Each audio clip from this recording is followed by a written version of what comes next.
아픔 속을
자신 없는 내 모습 그저 주님 앞에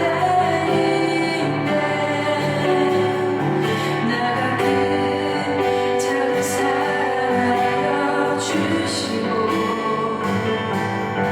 한 번도 나를 떠나지 않으셨네.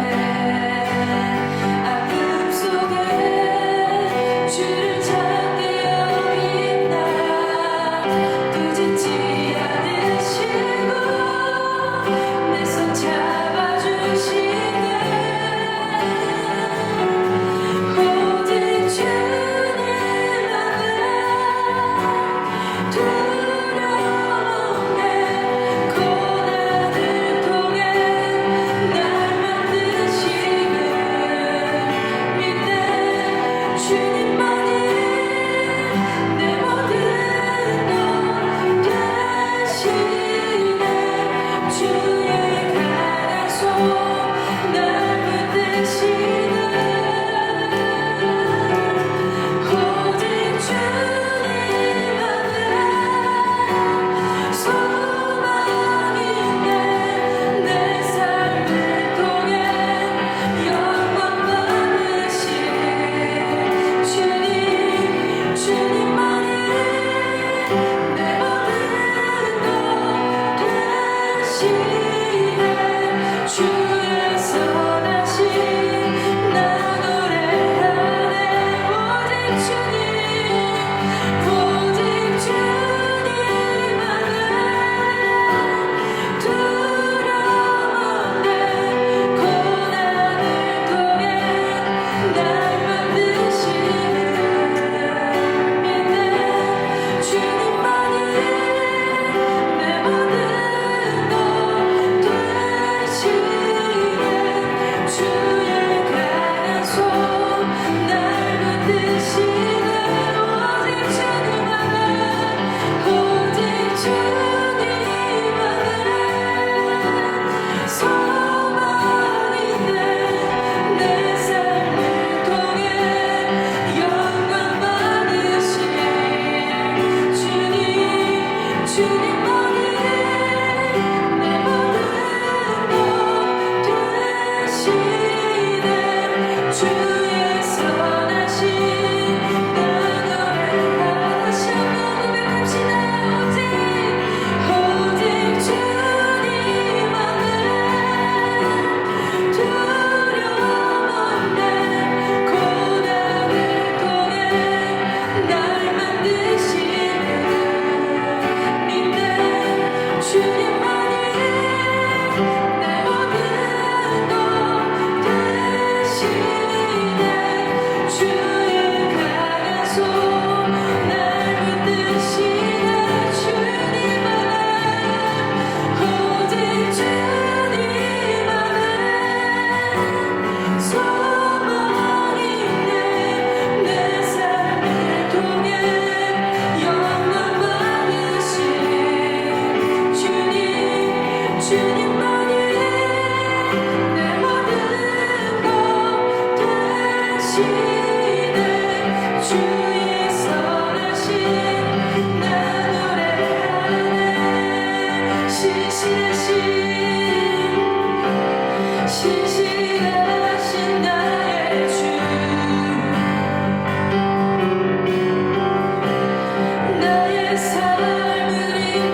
신실하신 나의 주님 나의 삶을 인도하셔라 나의 모든 오늘 따라 선하신 주를 노래하라 신실하신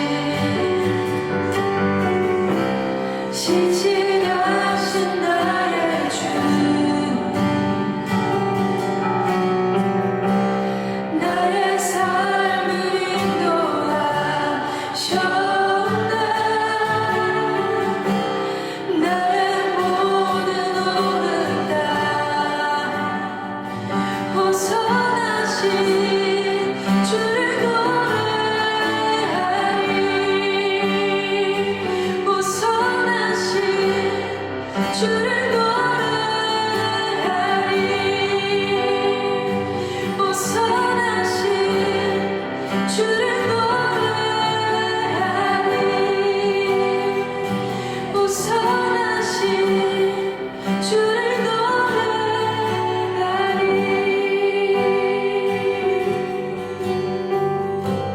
예, 오늘 우리에게 주시는 하나님의 말씀은요, 히브리서 12장 1절로 3절 말씀입니다. 히브리서 12장 1절로 3절 말씀. 우리 다 함께, 짧으니까요, 다 함께 한 목소리로 봉독하도록 하겠습니다. 이러므로 우리에게 구름같이 둘러싼 허다한 증인들이 있으니 모든 무거운 것과 얽매이기 쉬운 죄를 벗어버리고 인내로서 우리 앞에 당한 경주를 하며 믿음의 주여 또 온전하게 하시니 예수를 바라보자. 그는 그 앞에 있는 기쁨을 위하여 십자가를 참으사 부끄러움을 개의치 아니하시더니 하나님의 보좌 우편에 앉으셨느니라. 너희가 피곤하여 낙심하지 않기 위하여 죄인들이 이같이 자기에게 거역한 일을 참으신 일을 생각하라. 아멘. 벌써 히브리서 12장입니다. 우리 히브리서 12장을 마지막으로 이 히브리서 설교는 끝날 것 같습니다. 고대 올림픽의 달리기 경주에는 세 종류가 있었다라고 합니다. 오늘날과는 좀 다르게요. 그 달렸던 거리도 차이가 있습니다. 약 191.27m의 경기장을요 한 번에 달리는 경기가 있었는데 그 이름을 스타디온이라고 불렀습니다. 스타디온이라고 불렀는데요. 그리고 또 경기장을 왕복하는 또 이렇게 경주가 있었습니다. 그것을 디아울로스라고 불렀고요. 마지막으로 한 약 1.5km 정도 이상의 거리를 장거리 거리를 달리는 경기를요 돌리코스라고 불렀다라고 합니다. 어쨌든 오늘 본문은요 이 그레코 로만 사회의 운동장 경기를 연상케 하는 그 비유가 등장하고 있습니다. 고대 올림픽이 언제 시작되었는지 명확한 자료는 없지만 밝혀진 자료는 없지만 대략 기원전 776년이라는 그때부터 시작했다라는 주장이 가장 설득력을 얻고 있습니다. 올림피아 사람들이요 제우스 신전을 짓고 제우스에게 무엇인가 바치기 위해서 여러 행사를 벌였는데 그 중에 하나가 바로 고대 올림픽이었다라는 거죠. 초기에는 달리기의 일종인 이 스타디온이라는 한 종목의 경기만 열렸고요. 단 하루만 열렸다고 합니다. 그런데 이 스타디온이 우리가 잘 아시는 스타디움의 어원이 됩니다. 원래 길이의 단위였는데요. 또 지방에 따라 이 길이가 또 이렇게 차이가 좀 나는 것을 보게 됩니다. 어쨌든 한번 사진 한번 보여주시면 이렇게 복원된 스타디온의 전경인데요. 또 그 다음 사진 한번 보여주시고요. 오늘날의 경기장과 유사하죠. 마지막 세 번째 여기는 뭐냐면 심판석으로 보여집니다. 이 스타디온의 관람석이요 관객이 무려 4만 명이나 이렇게 관람했다는데 모르겠습니다. 뭐 저 좁은 장소에 4만 명이 앉을 수 있는지 믿거나 말거나 4만 명 정도 관중이 들어섰다라고 해요. 물론 어떤 좌석이 있었던 것은 아니고요. 그냥 바닥에 앉아서 이렇게 관람을 했다고 합니다. 고대 올림픽은요, 기원전 176년부터 이제 본격적으로 열리기 시작하는데, 이때부터 이제 달리기를 중심으로 멀리뛰기, 창던지기, 원반 던지기, 뭐 레슬링, 승마, 복싱, 전차 경기 이렇게 열리고 기간도 이제 5일까지 늘어났다라고 하는데요. 또 한번 다음 사진 보여주시면, 예, 킬릭스라는 술잔에 이렇게 그려져 있는 그림입니다. 예, 멀리뛰기 하는 선수가 그려져 있고요. 그 다음 사진은 헤라클레스가 거인 안타이오스와 씨름하는 장면이죠. 지금 레슬링 기술을 지금 걸고 있는 겁니다. 이게 목을 이렇게 비틀면서. 그 다음에 사진을 보시면 판크라티온 격투기 시합입니다. 저 당시에 뭐 어떻게 경기를 했는지 모르겠지만 이제 맨손 싸움을 했는데 모든 기술이 다 허용됐답니다. 단 한 가지 기술, 이 손가락으로 눈을 찌르는 행위만 반칙이고 그 외에는 모든 뭐 하여튼 이렇게 싸움을 했다라는 거죠. 지금 뭐 그림을 자세히 보시면 이렇게 지금 반칙을 오른편에 있는 선수가 상대방의 눈을 찌르려고 지금 반칙 행위를 하려고 하고 있는 모습을 또 이렇게 고스란히 담아놓은 그림입니다. 어쨌든요, 오늘 본문 가운데 등장하는 이야기는 바로 우리의 신앙생활이, 우리의 믿음의 생활이 마치 이 운동 경기와 같이, 이 운동 경주와 같다라고 지금 오늘 본문은 말씀하고 있다라는 것이죠. 우리의 신앙은 마치 운동장에서 달리는 달리기 경주와 같다라고 우리에게 하나님이 말씀하고 계신다라는 것입니다. 우리는 지금까지 히브리서 11장에서 구약에서 믿음의 전당에 오른 수많은 믿음의 선진들을 가볍게 이렇게 살펴보았습니다. 공통점은요, 하나같이 온갖 어려움과 시련을 믿음으로 잘 극복했다라는 거예요. 심지어 박해와 죽음 앞에서도 그 믿음을 포기하지 않고요, 인내로서 그 믿음의 레이스를 끝까지 달려간 사람들이 바로 우리가 살펴본 믿음의 선진들이라는 것입니다. 히브리서 기자는 이제 현재의 시련과 고난을 직면하고 있는 히브리 성도들에게 이러한 믿음을 잘 본받으라고 권면하고 있습니다. 성도는 믿음의 경주에 나선 선수들과 같다라는 거죠. 바로 저와 여러분이 바로 선수들이라는 거예요. 저와 여러분이 달려야 할 목적지는 분명합니다. 예수 그리스도께서 믿음의 창시자요, 또한 믿음의 완성자로서 먼저 믿음의 레이스를 완주하셨고요. 그리고 이어서 그 결과 하나님의 보좌 우편에 앉아 계십니다. 우리가 달려야 할 목적지는 어디입니까? 바로 예수님을 향해 장차 주님의 그 보좌 앞에 설 것을 바라보며 그곳을 향해 우리는 달려야 한다는 것입니다. 물론 우리가 달리는 이 믿음의 경주가 결코 쉽지 않다는 것을 우리는 잘 알고 있습니다. 그러나 저와 여러분은 포기하지 않고 끝까지 이 믿음의 경주를 완주해야 될 줄 믿습니다. 어떻게 믿음의 경주를 완주할 것인가? 오늘 본문은 우리 가운데 지혜를 가르쳐 주고 있습니다. 첫 번째, 바로 앞서 달려간 믿음의 선수들을 본받으라 라는 것입니다. 우리 1절 말씀을 우리 다시 한번 큰 목소리로 봉독하도록 하겠습니다. 시작!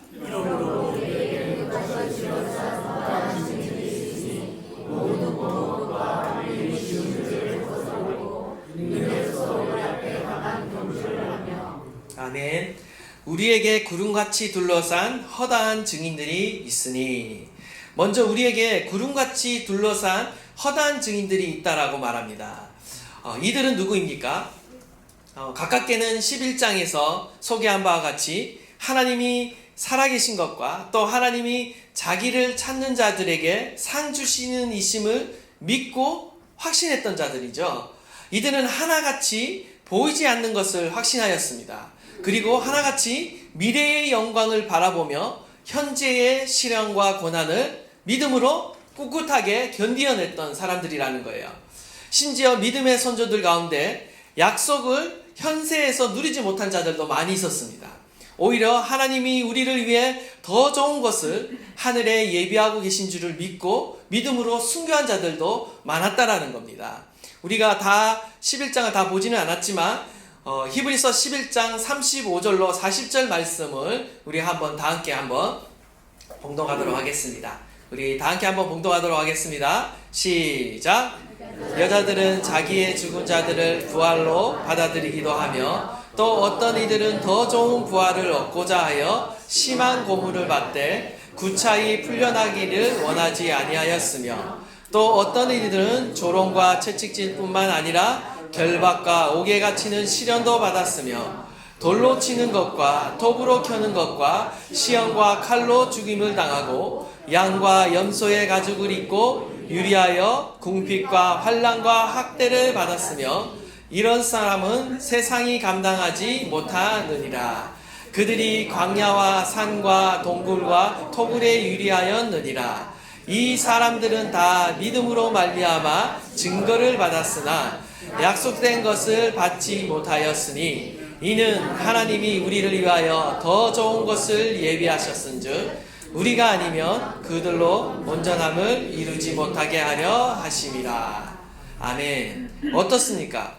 믿음의 선조들은요, 하나같이 세상이 감당치 못할 사람들이라는 거예요. 장차 미래의 소망인 예비된 그 하나님의 나라와 부활의 소망을 믿는 자들이기 때문에 그들은 결코 현재의 고난을 두려워하지 않았습니다. 죽음조차도 두려워하지 않았다라는 거예요. 끝까지 믿음의 레이스를 달려간 사람들이라는 겁니다.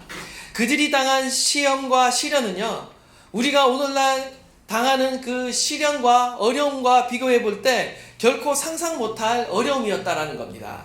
그러나 그들은 어떻게 했습니까? 이 모든 것을 다 견디며 뛰어넘었다라는 거예요. 믿음을 포기하지 않고 믿음의 경주를 끝까지 달려갔다라는 것입니다. 이러한 믿음의 선조들이 지금 어떻게 하고 있습니까? 구름같이 우리를 둘러싸고 있다라는 겁니다. 지금 수만 수천의 그 믿음의 선조들이요, 원형 경기장의 그 스탠드를 가득 메우고 있는 겁니다. 구름처럼 몰려와서 지금 광중석에 지금 앉아 있는 거예요. 무엇을 하기 위해서? 바로 신앙의 경주를 하고 있는 저와 여러분을 향해 응원하기 위해 우리를 둘러싸고 있다라는 거예요. 저와 여러분이 하고 있는 그 믿음의 경주를 주변에서 둘러싸고 우리를 향해 응원의 박수와 함성 소리로 우리를 격려하고 있는 것입니다. 우리가 어떤 마라톤 경주나 어떤 다른 운동 경기를 참여해 보시면 알 수가 있습니다. 마지막 거의 지쳐가고 포기하고 싶을 때가 있을 때, 이때 관중석에서 들려오는 수많은 팬들의 그 함성 소리와 그 응원 소리를 들을 때에 선수들이 다시 마지막 그 어떤 힘도 다 이렇게 짜내서 승리하는 모습을 볼 때 정말 큰 감격이 아닐 수 없죠. 이와 마찬가지입니다. 우리는 지금 믿음의 레이스를 하고 있는데요, 우리 홀로 이 믿음의 레이스를 하고 있는 것이 아니라 우리를 둘러싼 수많은 증인들이 우리를 향해 우리의 믿음을 응원하고 있다는 것입니다. 격려하고 있다는 것이죠. 세상의 시련과 환난으로 인해 이 믿음의 경주가 지쳐갈 때 먼저 앞서 달려간 믿음의 선조들이 지금 우리를 향해 우리의 믿음을 격려하고 있다는 것입니다. 그들이 참아낸 것을 우리도 참아낼 수 있고요, 그들이 극복한 문제들을요, 우리도 또한 극복할 수 있다는 것을 우리에게 알려주고 있는 것입니다. 경기장의 광준성에서 이러한 사실을 확인시켜주고 우리를 향해 아낌없는 그 격려와 조언과 응원을 보내주는 그 믿음의 선진들이, 믿음의 증인들이 수없이 우리에게는 많이 있다는 것입니다. 예수 그리스도는 어제나 오늘이나 영원토록 동일하신 주님이십니다. 구약의 하나님이 신약의 하나님이요 오늘날 우리의 하나님이신 줄 믿습니다. 그 동일하신 하나님을 우리는 바라보며 이 자리에 나온 것입니다. 믿음의 선조들에게 역사하셨던 그 하나님이 오늘날 나에게도 동일하게 역사하신다. 오늘도 살아 역사하신다. 우리는 그러한 사실을 믿기에 저와 여러분이 이 자리에 있는 줄 믿습니다. 저와 여러분의 믿음이 약해질 때마다 우리는 어디를 바라봐야 됩니까? 관중석을 바라봐야 돼요. 그 관중석이 어디 있어요? 하나님의 말씀인 성경 가운데 있는 겁니다. 수많은 증인들이 그 가운데 있고요, 우리를 응원하는 수많은 믿음의 선조들이 그 가운데 있는 겁니다. 우리를 향해 말씀하는 거죠. 주님께서는요 결코 사라지지 않는 하나님의 말씀으로 그 증인들을 세워놓으셨습니다. 그리고 우리에게 증거하고 계시는 것입니다. 기록된 증언들을 통해 우리는 매일매일 주님이 우리에게 하시는 그 말씀을 듣고 정말 우리의 믿음에 앞서간 그 믿음의 선조들이 보여줬던 그 믿음의 본을 따라 우리는 계속해서 우리도 믿음의 길을 걸어갈 수 있는 것입니다. 여러분은 어떻습니까? 매일 하나님의 말씀을 통해 주님께서 우리에게 하시는 그 응원의 메시지를 듣고 계십니까? 우리의 믿음이 약해질 때마다, 우리가 두렵고 떨릴 때마다, 우리가 수많은 걱정으로 우리의 삶이 무너질 때마다 우리는 무엇을 해야 됩니까? 앞서 달려간 믿음의 선조들의 그 길을 돌아봐야 되고요. 그들이 하는 말을 들어봐야 되고요. 그들이 달려간 그 믿음의 자취를 우리는 살펴보아야 한다는 것입니다. 그리고 우리도 다시 힘을 내어 믿음의 선조들이 그 모든 어려움과 난관을 극복했듯이 우리 역시도 그 난관과 어려움을 극복할 수 있다는 것입니다. 믿음으로 극복할 수 있다는 것이죠. 우리는 끝까지 이러한 믿음의 레이스를 달려야 합니다. 그리고 이제 우리 자신이 그 경주자가 되어서 믿음의 증인이 되어야 하는 거예요. 우리 이후에 일어날 또 다른 믿음의 세대들을 위해서 우리는 믿음의 본을 보여줘야 되는 것입니다. 우리가 언제까지 좌절하고 낭망하고 주저앉아 있을 수 있겠습니까? 이제는 우리가 달려야 하는 것이죠. 우리가 믿음의 선조들을 보고 대단하다, 위대하다 이러고만 있을 것이 아니라 이제는 우리가 달리고 있다라는 겁니다. 우리가 선수라는 거예요. 우리가 믿음의 계주자라는 거예요. 우리가 이제는 달려야 한다는 것입니다. 우리가 멈추지 말고 달려야 한다는 것이죠. 원하기는 저와 여러분이요, 믿음의 주자로서 다음 세대 가운데 믿음을 전수할 수 있는 그 믿음의 증인이 될 수 있기를 간절히 바랍니다. 어떠한 어려움과 시련이 있더라도요, 우리도 달려야 합니다. 끝까지 달려야 됩니다. 우리도 믿음의 본을 보여야 하는 것이죠. 두 번째로 우리가 믿음의 길을 계속 걸어가기 위해서는요, 모든 무거운 짐을 벗어버려야 하는 것입니다. 모든 무거운 것과 얽매이기 쉬운 죄를 벗어버리고 인내로서 우리 앞에 당한 경주를 하라고 지금 우리를 향해 권면하고 있습니다. 믿음의 경주를 하기 위해서는요, 지불해야 될 대가가 있습니다. 그 대가 중 하나는 바로 내가 가진 무거운 짐을 버리는 것입니다. 오랫동안 소중하게 여기고 간직했던 짐들을 버리는 것은 결코 쉽지가 않습니다. 그러나 우리는 기꺼이 그 짐들을 버리는 대가를 치러야 합니다. 고대 헬라 지역에서 치러졌던 이 운동 경기는 우리가 아까 좀 사진에 민망한 그런 부분도 나오죠. 옷을 다 벗고 경주를 했습니다. 그러하기 때문에 여자들은 그 경기장 안에 들어올 수 없었다라고 말합니다. 우리가 운동 경기를 할 때 어떻습니까? 우리 몸에 걸치는 옷조차도 조금이라도 더 가볍게 하기 위해서 오늘날 스포츠 과학이 어떻게 하고 있습니까? 신발도 그렇고 옷도 그렇고 최대한 가볍게 하려고 그렇게 노력을 하잖아요. 그와 같이 우리가 달리기 위해서는요, 우리의 몸이 무거워서는 안 됩니다. 무거운 짐을 지고서는요, 달릴 수가 없다라는 것이죠. 신앙의 경주를 함에 있어서도 이와 마찬가지입니다. 운동선수가 최대한 거추장스러운 옷을 벗어버리듯이 우리는 그 믿음의 경주를 하기 위해서는요, 우리를 얽어매는 모든 무거운 짐들을 벗어버려야 된다는 거예요. 믿음의 레이스를 하는데 방해가 되는 것을 제거해야 한다는 것입니다. 오늘 본문에서는요, 그것을 바로 모든 무거운 것과 얽매이기 쉬운 죄라고 말하고 있습니다. 우리가 죄의 짐을 지고 가는 한 빨리 달릴 수가 없어요. 우리가 아무리 오랫동안 즐기며 그동안 오랫동안 간직한 죄의 습관이라 할지라도요, 우리는 믿음의 경주를 하기 위해서 과감히 그 죄의 습관을 벗어버려야 되는 것입니다.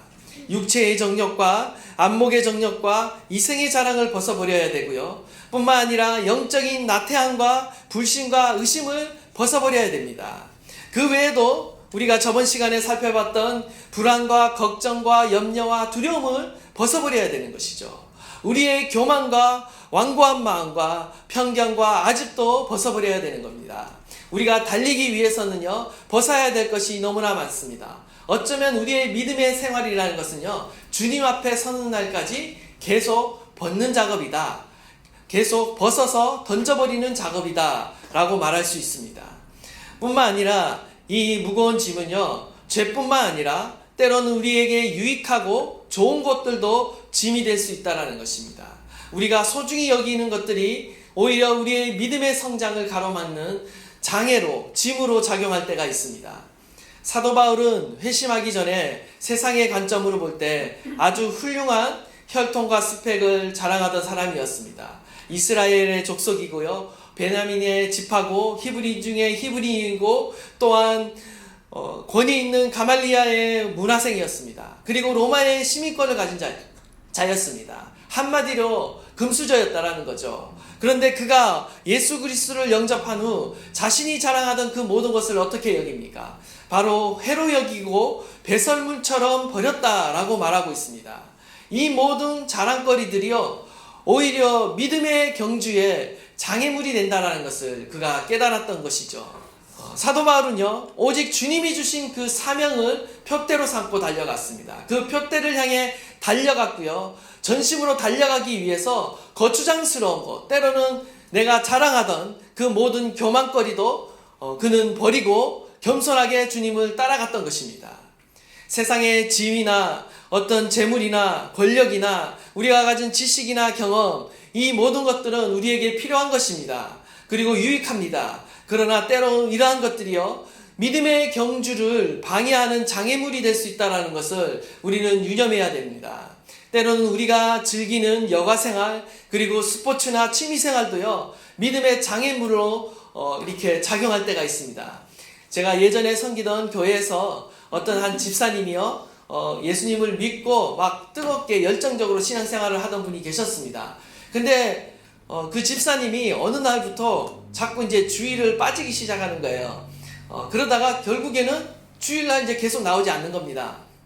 나중에 알고 보니까 이분이 이제 취미생활로 하던 게 있었습니다. 바로 이 탁구를 취미생활로 했는데, 이제 이걸 잘하다 보니까 나중에 그 뭐라 그러죠? 몇 불이고 5불이고 뭐 4불이고 뭐 그런 리그가 있는 것 같아요. 그러면서 점점 이게 스킬이 올라가다 보니까 이제 경기를 뛰게 되는 거예요. 사람들과 함께 아마추어 선수들이. 근데 그 경기가 주로 언제 열립니까? 주일에 열려요. 그러니까 주일마다 이게 한번 그 시즌에 걸리면 이제 선수가 됐으니까 이거를 계속 치기 위해서 이기면 또 계속 올라가잖아요. 그러다 보니까 계속 주일마다 이거를 경기를 치르기 위해서 이제 빠지게 되는 거죠. 탁구라는 경기가 건강에도 유익하고 재미있지만 이것이 그 취미생활을 벗어나서 그것이 우상이 되었을 때 그 신앙과 믿음을 방해한다라는 것을 보게 되는 것이죠. 이와 마찬가지로 주님께서 우리 가운데 축복으로 주신 많은 것들이 있습니다. 그러나 때론 우리가 그것이 우리의 우상이 되어질 때 우리의 믿음의 방해거리가 장애가 된다는 것입니다. 그래서 우리가 해야 될 것은요, 주님 앞에서 늘 우리의 자신을 점검하는 것입니다. 우리의 무거운 짐이 무엇인가? 벗어버려야 될 것이 무엇인가? 내려놓아야 될 것이 무엇인가? 우리는 계속해서 우리 자신을 돌아봐야 된다는 것이죠. 제가 결혼할 당시에요, 지금 생각해봐도 정말 믿음이 좋았던 것 같습니다. 지금도 그만한 믿음이 지금도 잘 나오지 않는데요. 그때 당시에 저는 정말 당장이라도 선교를 나갈 것 같은 그런 마음이었습니다. 그래서 결혼하고 나서 어떻게 했냐면요, 어차피 우리는 선교에 나갈 거니까 뭐 혼수용품이든 어떤 물건이든 이런 것들을 제대로 이렇게 갖추지 않았어요. 그때 당시에 아내 같은 경우는 여자이기 때문에 또 이렇게 뭐 이쁜 가구나 원목 가구들을 보면 집안에 사서 이렇게 꾸미고 싶은 그런 욕구가 있을 거 아니에요. 그래서 뭐 마트나 이렇게 지나가다 보면 그런 거 보면 이거 이렇게 원목 가구도 같은 거 우리 집에 갖다 놓고 싶다, 꾸며 놓고 싶다 이런 말을 하면 저는 이내 뭐라고 얘기했냐면, 우리가 지금 살고 있는 집이 우리 집도 아니고 우리가 또 언제 선교 나갈지도 모르는데 당장 내년이라도 선교를 나갈 수 있는데 그거 사면 다 불필요한 짐이 된다라는 거예요. 그리고 처분하기도 어렵고 다 버려야 된다. 이런 식으로 계속 제가 이렇게 포기하게 만들었습니다. 그러면서 계속 포기하게 만들면서 나중에 보니까요, 이게 집에 제대로 된 게 하나도 없는 거예요. 심지어 이제 부산에서 사역할 때는 거기서의 전임 사역을 마무리하고 그 다음 진로를 찾기 위해서 내 삶에 하나님의 선교의 부르심이 있는가를 확인하기 위해서 제주도로 제주열방대학에서 1년간의 어떤 그 성경 공부와 선교 훈련을 받기 위해 내려갔습니다. 그때 내려갈 때 정말 그 짐을 정말 별로 없는 짐인데 그 짐에서 더 줄이게 되는 거예요. 그때 당시에 짐이 한 5점, 견적이 한 5점 몇 톤 정도 나오더라고요. 근데 이제 싸게 가기 위해서 제주도로 배에 실어서 그 짐을 가져가기 위해서 한 1.5톤 가량으로 그 짐을 줄여야 했습니다. 그러니까 어떻게 하겠어요? 진짜 모든 짐을 다 버려야 되는 거예요. 정말 아까운 지금도 생각나는 건 그 당시 에이스 침대, 그 아까운 침대를 가져갈 수가 없는 거예요. 그래서 이제 버리기는 아깝고 그때 당시에 모든 짐들을 어떻게 했냐면 그냥 교인들 중에 또 저희들보다 더 못 사는 분들도 많이 계셨기 때문에 필요한 분들에게 다 이렇게 나눠줬습니다.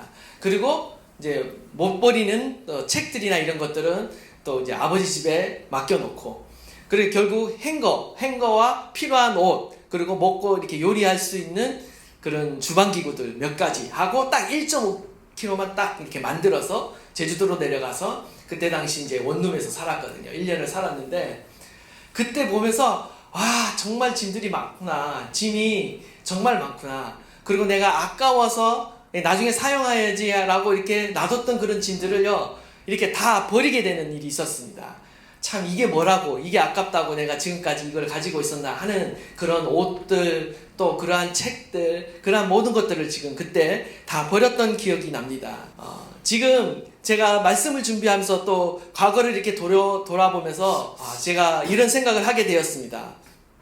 정말 내가 과거 청년 시절에는 정말 하나님 앞에 믿음으로 반응하는 것이 정말 쉬웠는데 하나님이 말씀하시면 정말 뭐든지 하겠습니다라는 그런 마음의 열정을 가지고 달려갔는데 지금의 제 모습을 보니까 그때의 모습과는 또 다른 거예요. 왜 이렇게 됐나라고 이렇게 살펴보니까요. 다른 것이 아니었습니다. 그때는 혼자였고요. 내가 결정하면요. 그냥 내 혼자 움직이면 되고 내가 그냥 결정하고 나가면 돼요. 그러나 결혼하니까 이제 딸린 식구들이 생기는 거죠. 아내가 생기고 또 사랑하는 자녀가 또 한 명 생기고 그리고 짐도 3배로 불어나고 뭔가 결정하려면 3사람, 2사람의 동의를 얻어야 되고 한 번 움직이려면 비용이 3배나 들고 그러나 수익은 3배로 늘어나는 것이 아니라 그대로이고 그러니까 이제 뭐 하나 제대로 결정할 수 있는 게 없는 거예요. 하나를 결정하고 믿음으로 뭔가를 도전하려면요 너무나 희생이 큰 겁니다. 그러니까 점점점 어떻게 됩니까? 믿음의 도전들을 안 하게 되는 것이요. 그리고 점점 안주하게 되는 저의 모습을 보게 된 겁니다. 그러다가 또 어쩌다 이렇게 개척을 하게 되니까 또다시 믿음의 모험을 하게 됐잖아요. 하나님이 얼마나 안주하는지 저를 강제적으로 이렇게 믿음의 모험의 자리로 내몰았습니다. 다시 깨닫게 되는 거죠. 내가 너무 주저앉아 있었구나. 내가 너무나 무거운 짐들을 안고 있었구나. 별거 아닌데 그것들을 붙잡고 있었구나. 집착하고 있었구나. 라는 것을 깨닫게 되는 것이죠. 우리가 믿음의 경주를 달려가기 위해서는요. 우리의 삶에 얽어매는 이 무거운 짐들을요. 빨리 내려놓고 주님 앞으로 달려가야 되는 것입니다. 그러하기 위해서 우리는 날마다 부단히 우리 자신을 돌아봐야 되는 것입니다. 나의 믿음의 속도가 더디어지고 나의 믿음의 도전들을 막고 있는 것이 무엇인가? 그것이 정말 나에게 유익한 거라 할지라도 때로는 주님 앞에서 포기하고 내려놓을 수 있는 용기가 있어야 된다는 것이죠. 많은 사람들이 신앙생활을 하다가요 어려운 일을 만납니다. 고난을 만납니다. 그러면요 뭘 포기하느냐? 신앙생활을 포기합니다. 예배를 포기하고요 기도 생활을 포기한다라는 거죠. 사실 우리가 예배 하나만 보더라도요 여러분이 이 자리에 나오기까지 많은 것들을 포기하고 오셨습니다.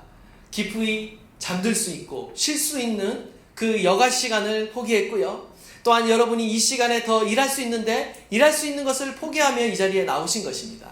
사실 많은 권리를 포기하고 이 자리에 나온 것입니다. 여러분 우리가 하나를 얻기 위해서는요 또 하나를 내려놔야 됩니다. 두 가지를 다 가질 수 없어요.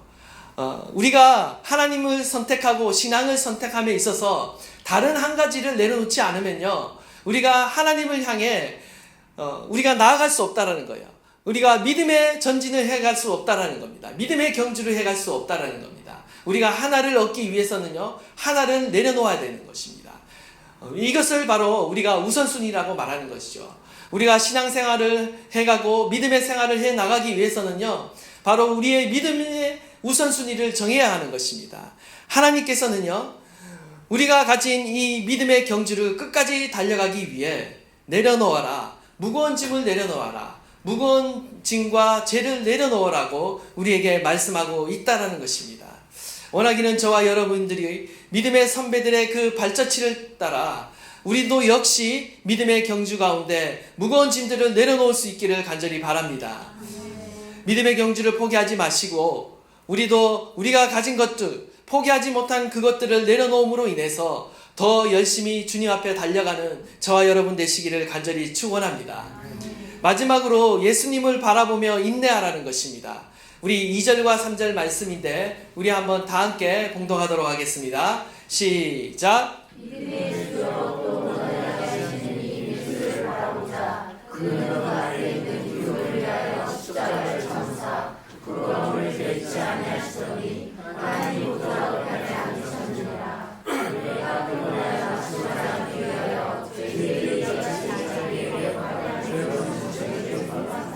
아멘. 마지막으로 우리가 믿음의 경주를 잘 달려가기 위해서는 예수님을 바라보며 인내하라는 것입니다.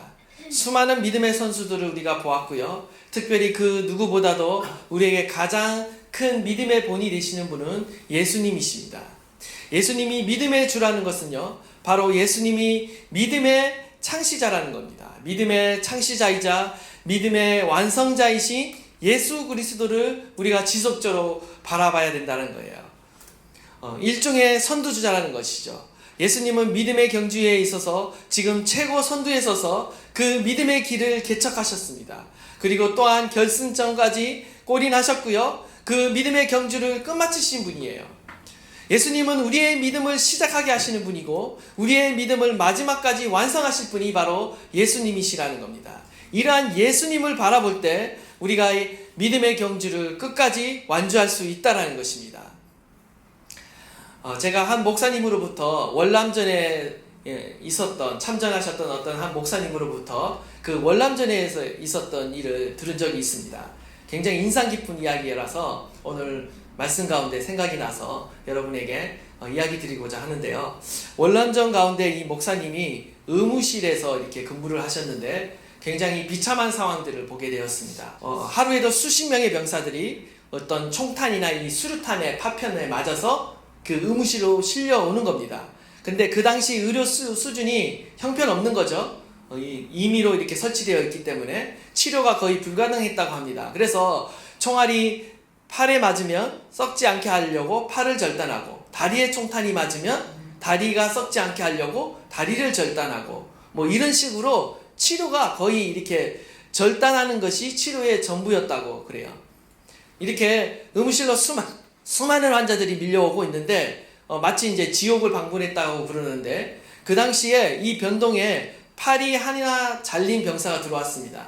이 병사가 이제 마취가 풀리니까 자신의 팔이 없는 것을 알아차렸겠죠. 그리고 나서는 이 병사가 자신의 모습을 보고는 이제 깨어나고 나서 막 이제 소리를 지르고 욕을 하고 그렇게 욕을 했답니다. 이제 발광을 했대요. 그런데 갑자기 그 병동으로 또 다른 환자가 들어오는 거예요. 밀려 들어오는 거죠. 이번에는 다리가 하나 잘린 병사가 들어왔습니다. 팔 하나가 없는 병사가 갑자기 이 다리가 하나 잘린 병사를 보고는 조용해지기 시작하더랍니다. 자신의 형편보다 더 못한 친구가 들어오니까 자신의 모습은 그나마 좀 낫다라고 생각한 것 같아요. 그리고 조용해졌어요. 그리고 이번에는 어떻게 됩니까? 다리가 잘린 병사가 이제 마취해서 깨어나니까 이제 그때부터 이제 이 병사가 이제 막 욕을 하기 시작하면서 막 발광을 하기 시작했습니다. 소리를 지르고 난리가 났습니다. 근데 갑자기 이 병동 안에 어떤 사람이 들어왔는지 아십니까? 이 사람이 들어오자 모든 사람이 조용해지더랍니다. 바로 팔과 다리가 다 잘린 이제 몽둥이만 남은 사람이 들어왔어요. 그러니까 모든 사람들이 다 이제 고함치던 사람들이 다 조용해지더래요. 그리고 재밌는 사실은 정말 비참하잖아요, 상황이. 이 팔 잘리고 다리 잘리고 뭐 온갖 이렇게 다친 사람들이요, 그 다음부터 뭘 하고 있냐면요, 서로 이렇게 웃으면서 농담하면서 즐기고 있더래요. 자신의 이제 상황이 그나마 낫다, 뭐 살아서 다행이다 이렇게 생각했던 것 같아요. 그 비참한 모습을 보고. 얼마나 재미있습니까? 근데 또 한 사람의 또 병사가 그 의무실로 들어오더랍니다. 어떤 사람이 들어왔냐면 총탄 파편을 맞아서 눈 두 시력을 잃은 사람이 들어왔어요. 아무것도 보이지 않는 거죠. 이 사람이 깨어났는데 난리가 나는 거예요. 이 사람은 어떻습니까? 아무것도 눈에 보이는 게 없으니까 계속 고함을 치고 발악을 하다라는 거예요. 주변에 있는 사람을 볼 수 없으니까, 주변에 다른 사람의 형편을 볼 수가 없으니까 자신이 가장 억울한 거예요. 자신이 가장 불쌍한 거예요. 그래서 그 병원을 퇴원할 때까지 계속 고함치고 난리가 나는 거죠. 아무리 주변에서 사람이 말려도 소용이 없다라는 것입니다. 이걸 통해서 이 목사님이 무엇을 깨달았냐면, 보는 것이 정말 중요하는구나. 보는 것이 얼마나 감사한지를 깨달았다는 거예요. 저는 이 이야기를 들으면서 우리의 신앙에 있어서 보는 것이 정말 중요하구나. 우리가 무엇을 보느냐에 따라 우리의 인생을 바라보는 관점이 달라지고 행복과 불행도 결정되겠구나 라는 것을 알게 되었습니다. 우리는요 항상 다른 사람과 나를 비교합니다. 그래서 다른 사람과 비교해서 내가 얼마나 가지지 못했고 얼마나 불행한가를 우리는 늘 본다라는 것이죠. 우리가 가진 것이 많음에도 불구하고 우리가 가진 것을 보지 못해서 늘 불행한 인생을 살아간다라는 거예요.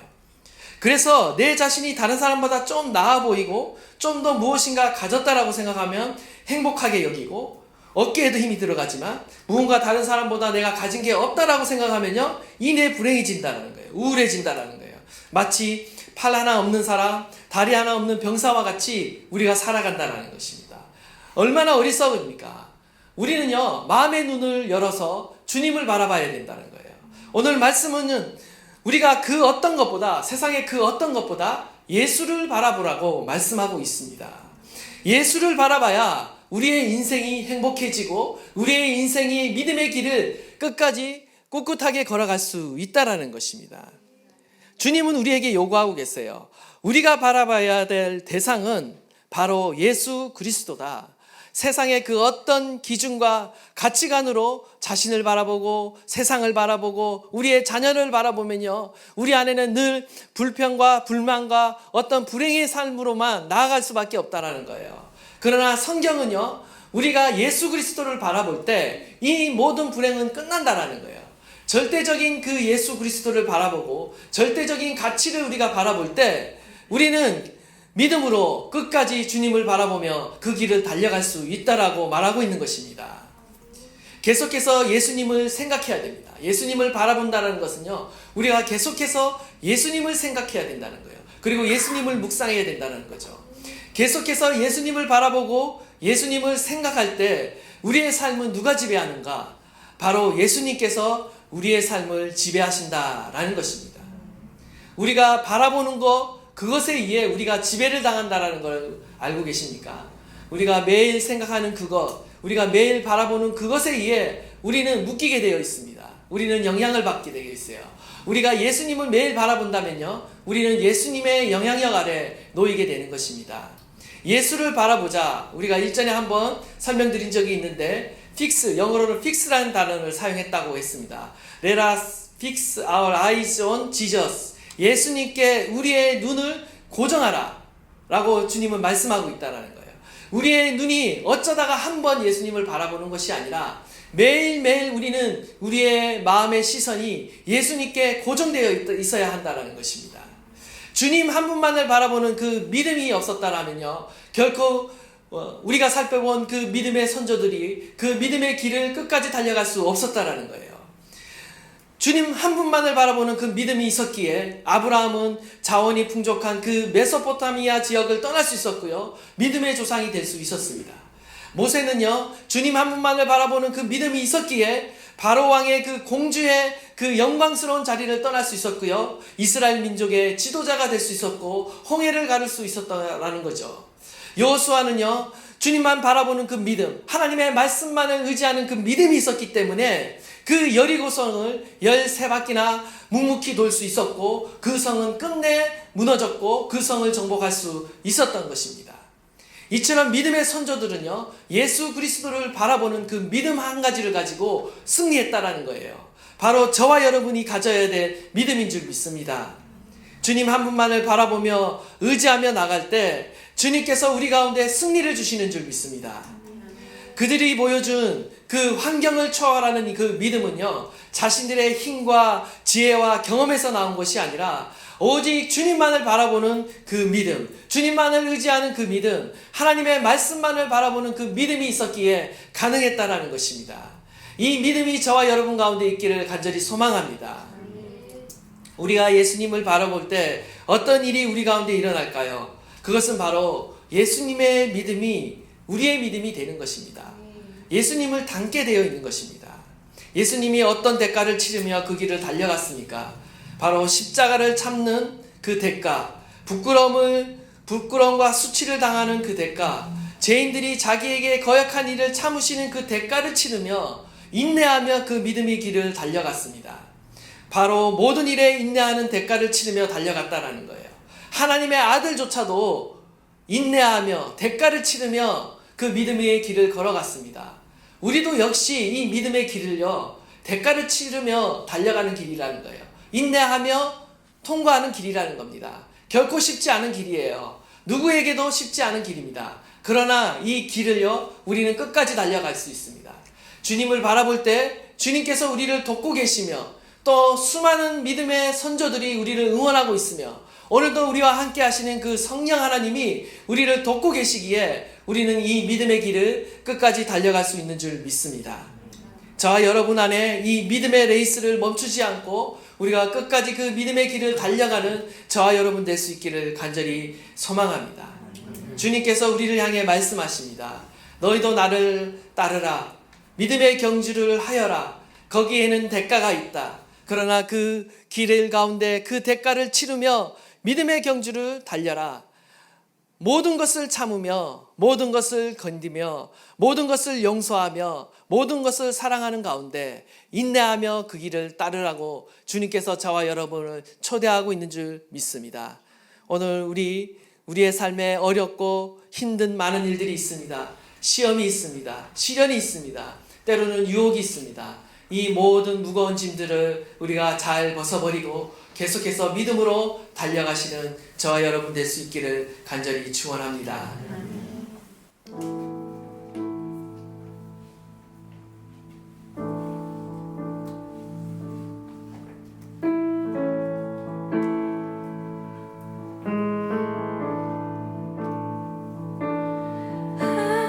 하늘에 나는 새도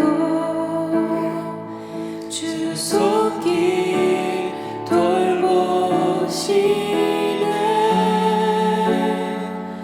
온 땅에 충만한 주 사랑으로 내 마음을 덮으소서. 주 나를 부르셨네. 주의 영광 위에 모든 사람 이끄소서. 주의 영광으로 주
하시네.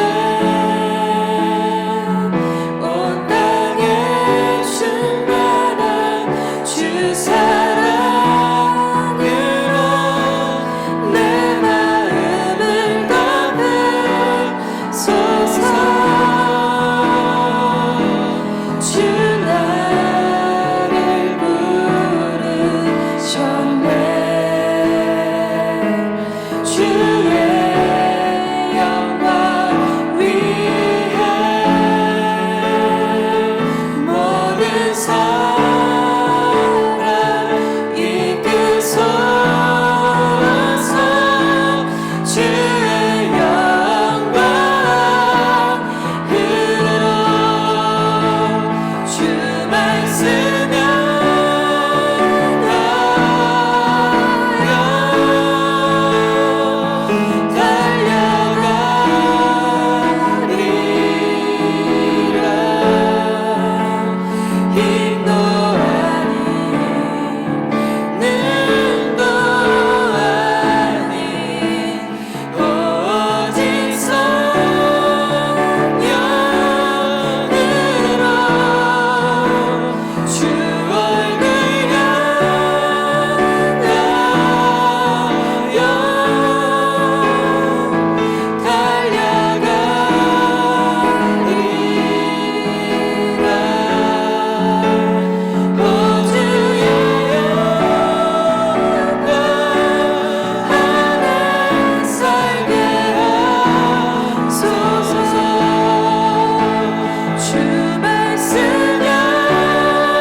힘도 아닌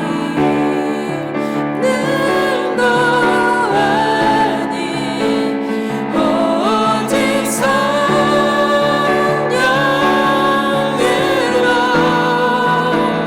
주 얼굴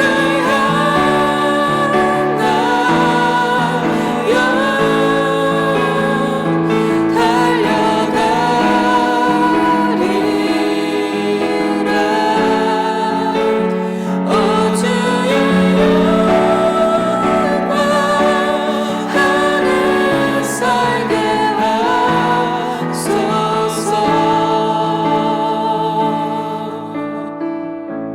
그렇습니다. 우리는 계속 달려가야 됩니다. 우리를 부르시고 우리 가운데 능력을 주시는 분은 예수 그리스도이십니다. 예수 그리스도 그 한 분만을 바라보며 나아갈 때 우리도 우리의 당한 모든 시련과 어려움을 참고 인내하며 그 경주를 끝까지 마칠 수 있는 줄 믿습니다. 우리의 삶의 모든 무거운 짐들을 벗어버리십시오. 주님께 다 맡겨드리십시오. 주님께 기도하십시오. 하나님께서 헤쳐갈 지혜와 능력을 우리 가운데 주시는 줄 믿습니다. 오늘도 예수 그리스도를 바라보며 나아갈 때 주께서 우리와 함께 하시며 우리 가운데 승리를 허락하여 주시는 줄 믿습니다. 하나님, 우리의 고단한 무릎을 다시 일으켜 세웁니다. 우리의 피곤한 손을 다시 높이 듭니다. 하나님, 우리가 계속해서 믿음의 눈을 들어 주를 바라보며 계속해서 믿음의 길을 걸어가겠습니다. 포기하지 않고 그 길을 완주하겠습니다. 주께서 우리에게 주신 그 사명을, 하나님의 나라와 영광을 위해 계속 달려가겠습니다. 우리 다 함께 주여 부르짖고 동성으로 기도하도록 하겠습니다.